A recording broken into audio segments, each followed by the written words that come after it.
So we're the microfinance group on Hamilton College's campus, and today our goal is to really get the word out there about the work that we do and connect better with the local community. Okay, so for people that don't even know, people know what Hamilton is, but a lot of people don't know what microfinance is. Why don't we start at the very beginning? What is microfinance?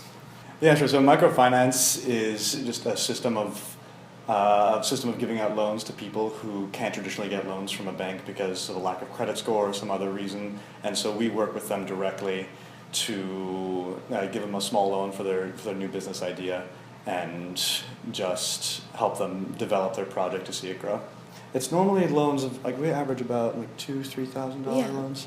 Yeah, so it's something normally smaller than you would get from a traditional bank loan, and it's at very low interest. So not only are we loaning them this money and are expecting them to get it paid back, but we're also helping them build up their credit score with this low interest. So eventually we want them to be able to get a loan through a traditional means, through a bank or something like that.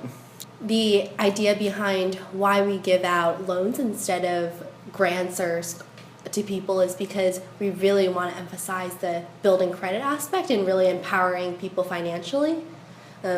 Because if they pay off their loan, it's going to help their credit score, and then next time they're going to be able to go to a bank or a credit union.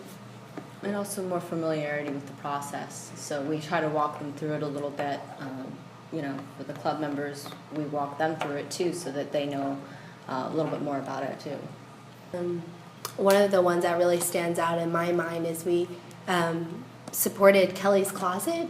We helped finance the startup of it. It's located on Columbia Street in Utica, and it's a thrift shop. And I remember meeting the Alvarez the first time, and they knew that they wanted to start a business, but they really weren't sure what type of business. They came in thinking, maybe, it's a corner store, like a cell phone store. And for us, it was trying to figure out, okay, what is that they're really passionate about? And I started talking to her, and she said, I really remember, I really loved when I worked in retail. And I thought, okay, let's, flesh that out. And it turned into a thrift shop. So it opened last January, and we got to visit a year later. A couple weeks ago, and I would say it was amazing to see that her business has grown. She's changed up the interiors, she's had more clothes, more items. Another client that we had this past January was an Amish farmer in Oriskany Falls. I heard about this one, so tell me about it. And I think this really goes at, it's really not your traditional client when you think about it. With the Amish community, they don't believe in social security numbers, so for a lot of them to go into a credit union or bank, they're actually unable to access credit. So it's been really interesting with us. I remember visiting their farm, sitting in his kitchen table, talking about the terms of the loan. So I think for us, our group's goal is to really meet the clients wherever they're at. We recognize that not all of them are going to have, basic knowledge in QuickBooks or have really great English maybe. We know in Utica almost 1 in every 4 people are refugees, and that's a population that we'd eventually love to help and empower. If I wanted to apply for a microfinance loan, where do I go? What do I do?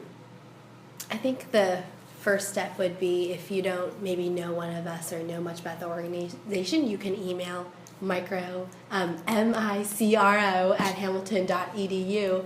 And for us, we're looking for people who know what they want, what type of business they want to open, but we're also looking for people with existing businesses that might need a refrigerator or extra piece of equipment. Are you looking for people that are in the idea stage, or people that have a business plan, or what stage are you interested in terms of business formation? You mentioned expansion or kind of emergency fundings, but is there a point where you would not be, or a person would not be ready to talk to you? At least according to what I've seen, we don't look down on people on the basis of their knowledge, on the basis of their business knowledge. And I think for our group, a lot of it is, someone comes in with an idea, and we try to play devil's advocate and find those blind spots for them, and also point them out to other resources in the community. So I think part of the goal of this video is just trying to get the word out there about what we do and see are there ways that we can point people to other resources in the community. And we're definitely looking for people for the fall of 2016 to be applying and reviewing then. So, have some time to come to the thINCubator and get some ideas. Good pitch, thank you. Anytime. Anything else you guys want to add? Anything else we got to know? We'd love to have you.